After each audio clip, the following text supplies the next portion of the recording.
பாராமதியில் விமானம் விபத்தில் சிக்கியதில் மகாராஷ்டிர துணை முதல்வர் அஜித் பவார் உயிரிழந்திருக்கிறார்.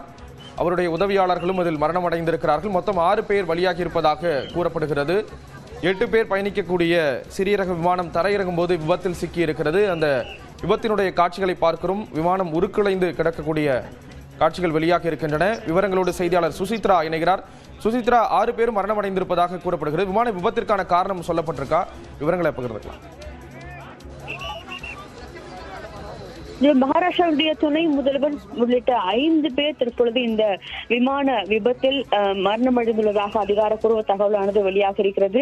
துணை முதல்வர் அஜித் பவார், அவருடைய 2 உதவியாளர்கள், 2 விமானிகள் மற்றும் என்சிபியுடைய ஒரு தலைவர் சென்ற அந்த விமானம் என்பது பாராமதியில் தரையிறங்க முற்பட்ட பொழுது இந்த விபத்து ஏற்பட்டுள்ளதாக தெரிவிக்கப்பட்ட நிலையில் அந்த விபத்தில் அவர்கள் 5 பேருமே உயிரிழந்ததாக அதிகாரிகள் தெரிவித்திருக்கிறார்கள்.